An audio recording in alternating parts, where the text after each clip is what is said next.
Republican National Committee is planning a sweeping operation to recruit and coach thousands of poll workers who push election lies and genuinely believe that the 2020 election was stolen from Donald Trump. These are individuals who tried to push the phony slate of electors to overturn the results of the 2020 election. These are some of the most questionable individuals in our country when it comes to protecting our democracy, but they are being courted by the RNC to implement tactics in swing states that are incredibly damaging to our democracy. And make no mistake about it, their goal is to dismantle what's left of our democratic process.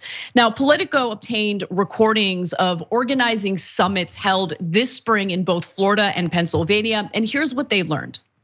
On the tapes, RNC National Election Integrity Director Josh Findlay repeatedly characterizes the committee's role as supporting in-state coalitions, delivering staff, organization, and muscle in key states, meaning swing states.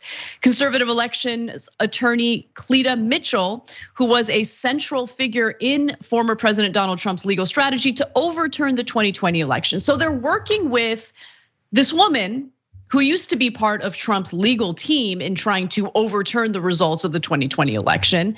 And wait till you hear some details about what she has done and said in the past. Publicly, by the way, the RNC has insisted that, no, we're not trying to dismantle the democratic process. No. They've insisted its goal is to ensure there are enough trained poll workers to protect the electoral process and ensure partisan parity at polling centers.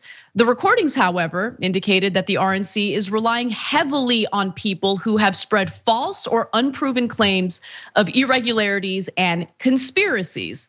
So here comes Cleta Mitchell, the woman that I had referenced earlier. Who is she? What is she up to? Well, Mitchell was on Trump's post-election phone call directing a Georgia elections official, Brad Raffensperger, to find him 11,700 votes after losing the state, and is among those currently under subpoena in a criminal investigation by the Fulton County District Attorney. For those of you who may have missed that call or reporting that we did on that call that Trump had made to Raffensperger, here's a quick refresher for you. I just want to find 11,780 votes, which is one more than we have, because we won the state. The people of Georgia are angry. The people of the country are angry, and there's nothing wrong with saying that, that you've recalculated. CBS News has confirmed that this was one of at least 18 attempted calls from the White House to Secretary Raffensperger. That's right. Donald Trump called Secretary Raffensperger 18 separate times, urging him to just find votes, tens of thousands of votes necessary to essentially steal the election on behalf of Trump, to flip Georgia from voting for Biden to all of a sudden voting for Trump.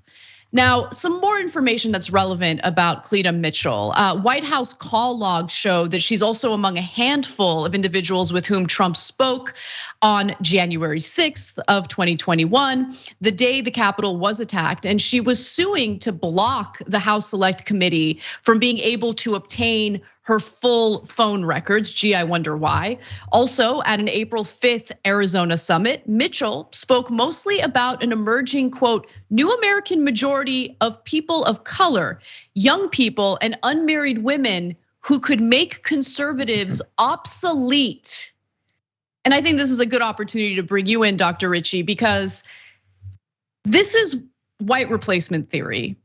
This is fear that the conservative white voter is becoming obsolete as a result of growing diversity within the United States, rather than try to court a diverse base of voters. The Republican Party does what it can to essentially suppress the vote among these individuals. And I know that you've covered this extensively on your programming, and I just wanted to get your thoughts on what's transpiring right now. It shows you, Anna, at the end of the day, these individuals are involved in what we call race identity politics. And they de-evolve into this race identity political structure because they are unable or unwilling to provide actual solutions. So let's be very clear about former President Donald Trump. he's going to be a defendant for the rest of his life until he dies, period. He's going to be a defendant of some sort.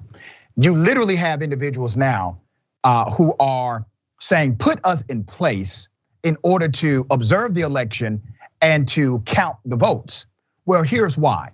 It's not just about who casts the ballot. It's also about who counts them.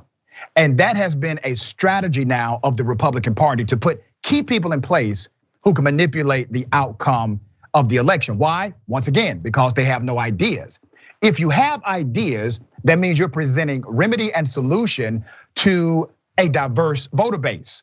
You don't have to simply connect back to a racial dynamic when you actually have ideas. But this is not new, Anna. If you remember, even the civil rights movement during the era of Dr. King, Dr. King started to talk about how poor people, poor whites, have just as much reason to fight against the white establishment as black people in America. When he started to make that connection and he fought against the Vietnam War, and he said, these things do not make sense. The majority of Americans should be on my side, white, black, or brown. When he started to connect those dots, what happened? They went back to a race dynamic in their political structure. And they said, listen, don't vote, don't support, don't endorse this brand or this ideology because they're not white.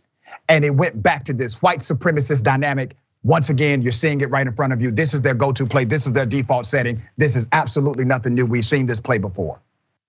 What I'm concerned about is how transparent Republican operatives and members of the Republican Party tend to be when it comes to their agenda and what they intend to carry out. I mean, these are tapes that were obtained by Politico, but to be quite frank, it's not like the Republican establishment was trying to hide what they were up to. Someone filmed this, handed it over to Politico, Politico reports it, and it's just further reinforcing what we already knew about what the Republican Party is up to.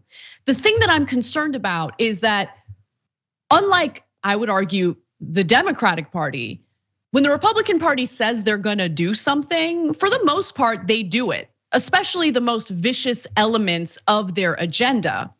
And I don't see an effective line of defense. I don't see the opposition party, the Democratic Party, doing what's necessary to protect our electoral process. You have the Democratic Party in Congress arguing that we need to do something, that amounts to a voting rights bill. And they, of course, didn't execute anything in that regard. And so here you have these Republican, operatives very openly saying, no, we're going to implement all of these different strategies to potentially rig these elections in swing states to our advantage. And there's nothing really being done to stop it from happening. And the difference between Republicans and Democrats is Democrats are talking about expanding the ability to vote, right? Doing these registration drives, getting eligible voters, meaning people who can legally vote, to register and take part in this democratic process. Whereas the Republican Party sees that as a massive threat.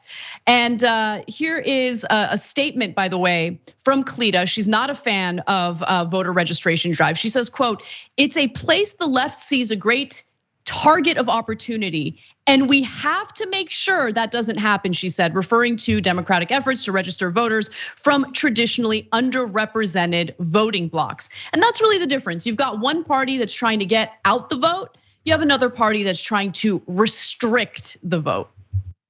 Yeah, and here's something that Donald Trump did for conservatives. I don't like the guy. I don't like his politics. But he freed conservatives from institutional thinking. Mm-hmm. Democrats, by and large, are still down with the institution, thinking there's something very sacred about this element known as the presidential institution. You don't have radical leadership to balance the radical leadership on the right. You have normative leadership, you have mediocre leadership, and that's why Republicans technically run nothing but still run everything, because they're willing to push the agenda. Now, let's talk about also all of these individuals who are now caught on hot mic moments talking about, listen, I need a pardon. And even if I don't get a pardon, I'm not going to fold. Roger Stone said that hot mic moment caught in 2019 was revealed recently. Well, yeah, they're willing to break the law. These conservatives were willing to break the law, yes, granted, for some BS, but they were willing to break the law. They were willing to push the agenda, to push the needle. I don't know of any radical leadership in the Democratic Party currently in actual executive authority who's doing that. We have some progressives who are willing to push the needle. I'm not saying do anything illegal, but I am saying operate in the gray if you have to. Wait until it gets to a judge to make a final adjudication, but damn it, push the agenda. You see what these individuals are doing to this country. And if you don't do it, you can kiss democracy goodbye, because that's what's at stake now. If there was any time, Anna, to start operating in the gray, to push the agenda to its max, to say yes, yes, yes until the judge tells you no, this is the time to do it. I mean, I could not agree more. And unfortunately, there are all these convenient excuses for why the Democratic Party can't accomplish its own agenda. Forget using the bully pulpit, forget using sticks along with carrots to persuade senators like Joe Manchin or Kyrsten Sinema to play ball with what Democrats purport their agenda is supposed to be. They just kind of point to these convenient excuses for why they can't get anything done on behalf of their voters, on behalf of their base, on behalf of the American people. And by the way, on behalf of maintaining what we have left of our democratic process. They love those convenient excuses. And the question is, what is the priority for Democratic leadership? If it's not to protect people's right to vote, if it's not to ensure that they're pushing aggressively for the social spending bills that they campaigned on, then what do they really represent? And so the reason why I think Republicans are able to run roughshod and do what they want to carry out their agenda is because we don't have aggressive fighters on the other side stopping them from doing what they're doing. And the people who pay the ultimate price are people like us. People in disadvantaged communities whose votes will continue to be suppressed or will be suppressed further.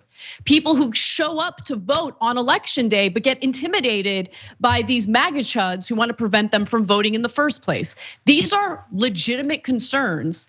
And I'm not saying that Democrats should do anything to rig elections in their favor or to their advantage. It should be a free, fair, and open process that is obviously transparent, that doesn't prevent people who are eligible from voting from doing so.